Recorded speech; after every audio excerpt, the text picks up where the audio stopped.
The Tale of the Sleeping Prince. There once was a prince who didn't know he was asleep. He thought he was happy, that he had achieved everything one could achieve. He had a family, he was satisfied with his job, he liked sports and practiced a lot. He couldn't stand people who were late, and he believed it was because he wanted to respect his time. But he didn't know that time doesn't really exist. He also didn't know he was asleep. Only that unbearable feeling of waiting. Because all his life he had been waiting to wake up. In his dream, he thought he was meeting women he had chosen. He gave them names. He lit them up and made them see the world differently. But he didn't know he was only meeting reflections of himself. He was looking into mirrors. Because he deeply wanted someone to truly find him. Someone to ignite him, to find his true name, maybe even his life. One day, he met the sleeping princess. The princess was sleeping because, when she woke up, she could become a hurricane and destroy many things at once. That's why she slept, because she didn't want to destroy. To wake up, she would need to meet someone who could speak with her fire. When they met, they didn't understand why the world had placed them in front of each other. The sleeping princess thought she had met him only so he could hurt her again.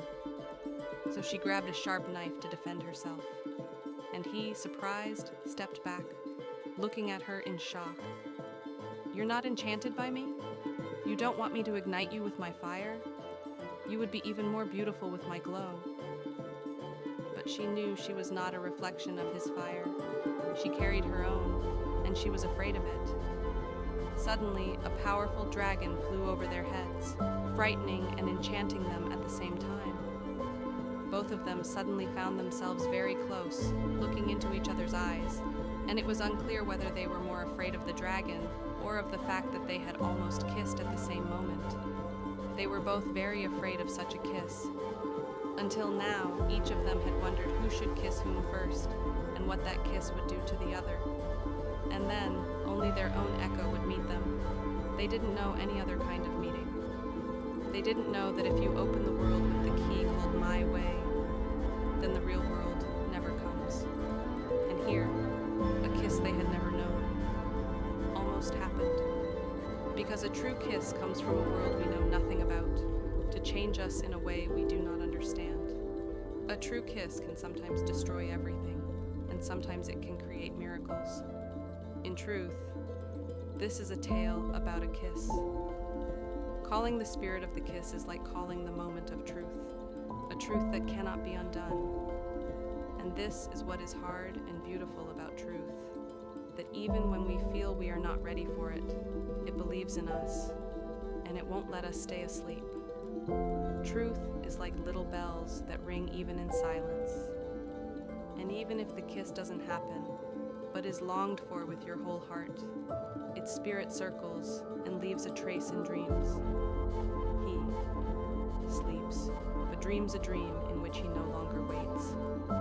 He wakes up and no longer needs to ignite anyone, because he awakens on his own. He burns toward the truth in himself and in life. He trusts the fire that belongs to no one, and though it cannot be controlled, you can speak with it. She dreams that she meets someone beside whom she can awaken without fear of destruction, because he won't use her as a tool, because he knows how to live with fire, and she will no longer burn everything she touches on her path. And so they may dream of each other forever, and if the kiss happens, it is an awakening into a new name. They will see each other, not through echo, but for the first time truly. And truly can be difficult, because it can be beautiful, but it can also be cruel, and sometimes it can be unwanted. But before we arrive at that place, the kiss is guarded by monsters and dragons. He thinks maybe he is not enough. Besides, he doesn't want to give up what he has. He loves his comfortable life, and in truth, he doesn't want uncontrolled change.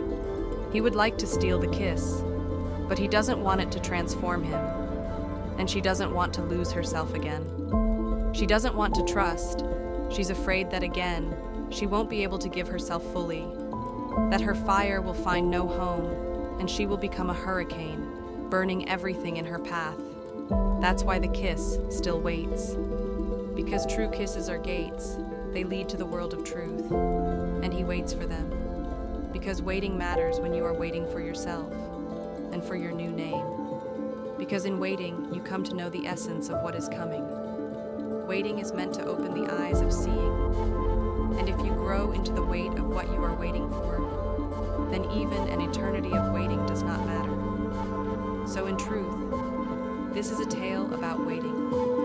Waiting for the right moment to find your true name. A name that comes when you are ready to hear it, when it calls you. But it is also a tale about a meaning.